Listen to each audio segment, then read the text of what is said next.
नमस्कार, स्वागत है आप सभी का इंडिया न्यूज के डिजिटल प्लेटफॉर्म पे। बिहार की बड़ी खबरों पर विस्तार से चर्चा करेंगे। मैं हूं प्रियांशी। लगातार पुल गिरने की घटना से एक्शन में नीतीश कुमार। मेंटेनेंस पॉलिसी बनाने का दिया निर्देश। बिहार में पुलों के लगातार गिरने और क्षतिग्रस्त होने की घटनाओं के बाद सरकार सजग हो गई है। ग्रामीण कार्य विभाग पुलों के रखरखाव के लिए पथ निर्माण विभाग की तरह मेंटेनेंस पॉलिसी बनाई जाएगी। बुधवार को मुख्यमंत्री नीतीश कुमार ने अधिकारियों को इसे लेकर निर्देश दिए हैं। मुख्यमंत्री नीतीश कुमार ने बुधवार को पथों एवं पुलों के रखरखाव को लेकर समीक्षा बैठक भी की। बैठक में मुख्यमंत्री ने कहा कि लोगों को आवागमन में किसी प्रकार की असुविधा न हो, इसके लिए बड़ी संख्या में पथों एवं पुलों का निर्माण कराया जाए। उन्होंने कहा कि हम लोगों का उद्देश्य सिर्फ बेहतर सड़क और पुलों का निर्माण कराना नहीं है, बल्कि उसका बेहतर रखरखाव करना भी है। हम लोगों ने निर्णय लिया था कि पुलों के रखरखाव के लिए मेंटेनेंस पॉलिसी बनाई जाए। पथ निर्माण विभाग ने पुलों की मेंटेनेंस पॉलिसी बना ली है। मुख्यमंत्री ने ग्रामीण कार्य विभाग को भी पथ निर्माण विभाग के मेंटेनेंस पॉलिसी के अनुरूप शीघ्र नीति तैयार करने के निर्देश दिए हैं। उन्होंने कहा कि पथ निर्माण विभाग एवं ग्रामीण कार्य विभाग पुलों के रखरखाव के लिए एक मानक संचालन प्रक्रिया तैयार कर सभी पुलों का नियमित निरीक्षण करे।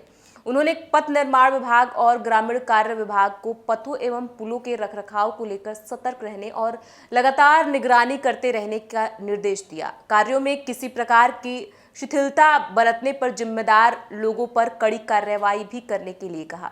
मुख्यमंत्री ने अधिकारियों को पुराने पुलों की स्थिति की जानकारी लेने और मौके पर जाकर निरीक्षण करने के निर्देश देते हुए कहा कि पुलों के रखरखाव के लिए उचित कार्रवाई करें। जो भी निर्माणधारी पुल हैं, उसका निर्माण कार्य गुणवत्ता तरीके से समयपूर्ण हो। अब रुक करते हैं अगली खबर का। जदयू सांसद संजय झा ने राज्यसभा में दरभंगा एम्स का मुद्दा उठाया। सदन में बोलते हुए संजय झा ने कहा कि दरभंगा एम्स बनने में बहुत देर हो चुकी है, अब और देर नहीं किया जाए। उन्होंने केंद्रीय स्वास्थ्य मंत्री जेपी नड्डा से कहा कि आपने ही दरभंगा में एम्स बनाने की घोषणा की थी, आप एक बार फिर इस मंत्रालय के मंत्री बने हैं, अब जल्द से जल्द इसका निर्माण कार्य शुरू कर दिया जाए।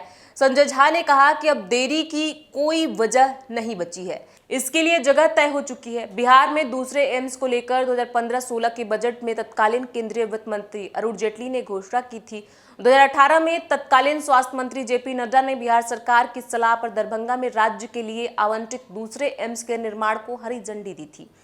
1264 करोड़ की लागत से 750 बेड वाले एम्स का निर्माण स्वीकृत है। इसे लेकर 100 MBBS, 60 BSc नर्सिंग व MD की पढ़ाई यहां शुरू होगी। साथ ही MCH जैसे सुपर स्पेशलिटी विभागों का संचालन भी आरंभ होगा। सांसद झा ने मिथिला क्षेत्र की बाढ़ की समस्या के अस्थायी निदान को लेकर केंद्रीय वित्त मंत्री निर्मला सीतारमण की ओर से की गई त्वरित पहल पर प्रसन्नता जताते हुए कहा कि व्यक्तिगत अभिरुचि लेकर उन्होंने इस अहम समस्या के निदान के लिए संजीदगी दिखाई है। इस मुद्दे पर उन्होंने अपने कार्यालय में बैठक भी की है। केंद्र सरकार ने ऐतिहासिक पहल की है।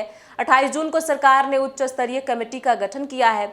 यह मिथिला सहित उत्तर बिहार को बाढ़ से अस्थायी मुक्त दिलाने संबंधित विभिन्न विषयों एवं संभावनाओं पर अध्ययन कर केंद्र सरकार को रिपोर्ट सौंपेगी। अब रुक करते हैं अगली खबर का। नीतीश कुमार की पार्टी जेडीयू के प्रदेश उपाध्यक्ष के घर में डाका। सुशासन की सरकार के साथ अपराध और भ्रष्टाचार पर जीरो टॉलरेंस की पॉलिसी सरकार की पहचान कही जाती है। इस बीच चन्नाट के फुलवा रिशरीफ गोपालपुर थाने के मनोहरपुर कछुआरा में जदयू के प्रदेश उपाध्यक्ष मनीष पटेल और उनके पूरे परिवार को बंधक बनाकर अपराधियों ने डाका डाला।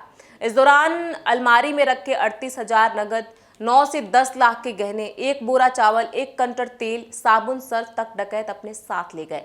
डकैतों ने घर में बने खाने का भी स्वाद लिया, उसी जगह रखे आम का भी स्वाद चखा। इसके बाद सभी फरार हो गए। अपराधी 30 की संख्या में थे। सभी अपराधी गमछा और अंडरवियर में थे। उनकी उम्र करीब 20 से 30 वर्ष बताई जा रही है। उनमें से एक 45 से 55 वर्ष का था। एक बदमाश टी-शर्ट और लुंगी में था। कच्चा बनियान गिरोह पर पुलिस को शक है। अपराधी घर में सीढ़ी लगाकर छत के रास्ते घुसे थे। मनीष मूल रूप से नालंदा के मेहमा गांव के रहने वाले हैं। वे पहले गौरीचक के बंदौली में रह रहे थे। मनीष ने बताया कि मनोहरपुर कछुआरा में मकान बनाकर 15 अप्रैल से रहने आए हैं। घटना के समय घर में मनीष, उनके बड़े भाई पंकज, भाभी स्वीटी व भतीजा था। वे परिवार सहित एक बर्थडे पार्टी में गए हुए थे। वहां से उनके एक भाई और भतीजा रात 10 बजे आ गए थे। मनीष और उनके भाई 11 बजे लौटे। सभी एक ही कमरे में थे। हल्की नींद आई थी कि रात 12:30 बजे अचानक घर में 15 से 20 डकैत छत के रास्ते घुस गए। परिवार वालों ने शोर मचाना चाहा तो डकैतों ने हथियार दिखाकर चुप करा दिया। अब रुक करते हैं अगली खबर का। बारिश ने पैदा किए बाढ़ जैसे हालात। पटना के जटडुमरी अंडरपास में भरी पानी, 50 गांवों का आवागमन ठप। बिहार में मानसून पूरी तरह से एक्टिव हो गया है। कई दिनों की बारिश से पटना गया रेलखंड के जटडुमरी जंक्शन के पास नवनिर्मित रेलवे अंडरपास में बुधवार को जल जमाव हो गया। इस वजह से पुनपुन प्रखंड के 50 गांवों का आवागमन ठप हो गया, जिससे डुमरी, कल्याणपुर, पिपरा, नदपुरा और पार्थू आदि गांव के लोगों को पुनपुन आने जाने में परेशानियों का सामना करना पड़ रहा है। दर्जनों वाहन सुबह से दोपहर तक अंडरपास के दोनों ओर फंसे रहे।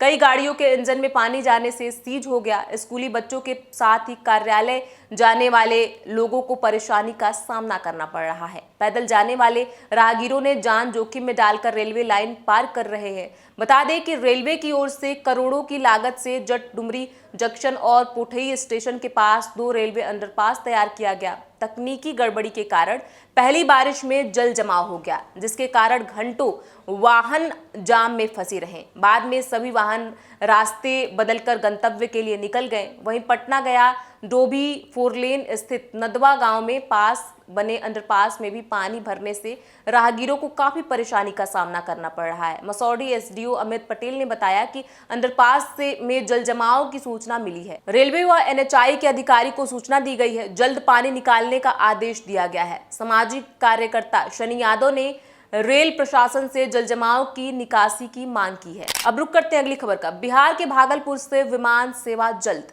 सिल्क सिटी के रूप में विश्व भर में विख्यात बिहार के भागलपुर से एयर सेवा का इंतजार हर किसी को है। काफी समय से इसके लिए केंद्र और राज्य की सरकारों के स्तर से काम किया जा रहा है। हवाई सेवा के लिए भागलपुर में जनता की ओर से अभियान भी चलाया जा रहा है। इस बीच नीतीश सरकार के श्रम संसाधन विभाग सह भागलपुर के प्रभारी मंत्री संतोष कुमार सिंह ने खुशखबरी दी है। उन्होंने कहा कि वर्तमान हवाई अड्डा से 35-36 सीटर कनेक्टिव फ्लाइट उड़ने की योजना है। इसको लेकर एक कमेटी बनाई जाएगी, जिसके अध्यक्ष वह खुद होंगे। उनकी अध्यक्षता में ही हवाई सेवा शुरू करने की कवायद भी की जाएगी। उन्होंने कहा कि इसमें 4 से 5 माह का वक्त लगेगा। मंत्री संतोष कुमार सिंह ने बुधवार शाम को ये बातें समीक्षा भवन में विभागीय बैठक के बाद पत्रकारों से बातचीत में कही। उन्होंने कहा कि कनेक्टिंग फ्लाइट से कोलकाता व पटना जाना आसान हो जाएगा। इसके लिए डीएम को हवाई अड्डा के रनवे की मरम्मत, 4 दीवारी, दफ्तर, लाउंज आदि दुरुस्त करने के निर्देश दिए गए हैं। इनमें 4-5 माह का वक्त लगेगा। मंत्री ने कहा कि बड़े हवाई अड्डा की जमीन चयन से लेकर अन्य स्वीकृति का काम भी प्रशासन के स्तर से किया जा रहा है। वे कैबिनेट की बैठक में अन्य सुविधाओं पर जिले की बात रखेंगे। अब रुक करते हैं अगली खबर का। जांच एजेंसी से तेज निकला राजस्थान का नीट सॉल्वर हुक्माराम। नीट परीक्षा में सॉल्वर गैंग की जांच कर रही पुलिस वारंट का इंतजार करती रही और राजस्थान के जोधपुर एम्स का सॉल्वर छात्र हुक्माराम ने कोर्ट में अग्रिम जमानत अर्जी भी दाखिल कर दी। राजस्थान के बाड़मेर निवासी हुक्माराम की अग्रिम जमानत की अर्जी जिला जज के कोर्ट में डाल दी गई है। इस पर गुरुवार को न्यायालय में सुनवाई होगी। हुक्माराम को जमानत मिलेगी या नहीं, यह तो भविष्य का प्रश्न है, लेकिन एक बार फिर वह बिहार के मुजफ्फरपुर पुलिस को चकमा दे गया। मुजफ्फरपुर के मिठनपुरा थाना के आईओ मिथुन कुमार ने 1 सप्ताह पहले कोर्ट में हुक्माराम और राज पांडे की गिरफ्तारी के लिए आवेदन दिया था। अब तक इस आवेदन का संचालन नहीं हुआ है। इसी बीच आरोपी हुक्माराम ने मुजफ्फरपुर पहुंचकर अपने वकील से संपर्क किया और अग्रिम जमानत की अर्जी भी दाखिल कर दी। हुक्माराम ने राज पांडे की जगह सॉल्वर के रूप में मिठनपुरा थाने के मालीघाट स्थित डीएवी सेंटर पर नीट की परीक्षा दी थी। सेंटर पर पकड़े जाने के बावजूद हुक्माराम आसानी से छूट गया। अगले दिन मिठनपुरा थाने में नीट परीक्षा फर्जीवाड़े को लेकर एफआईआर दर्ज की गई। इधर दूसरे की जगह परीक्षा देते हुए धराने के बाद हुक्माराम के सेंटर से छूटने में पुलिस को कोई साक्ष्य नहीं मिल सका। सिटी एसपी को सेंटर अधीक्षक द्वारा हुक्मा को छोड़ने का साक्ष्य सीसीटीवी फुटेज में नहीं मिला। मौके पर मौजूद पुलिसकर्मी भी इसके लिए दोषी नहीं पाए गए। इस पर रहस्य बरकरार है कि हुक्मा सेंटर से किस तरह छूट गया। उसने कबूलनामा दिया था कि वह प्रयागराज के राज पांडे की जगह परीक्षा देने आया था। एडमिट कार्ड पर राज की जगह हुक्मा की तस्वीर चिपकाई गई थी। बिहार की बड़ी खबरों पर विस्तार से चर्चा करते रहेंगे। इन खबरों पर आपकी क्या राय है, हमें कमेंट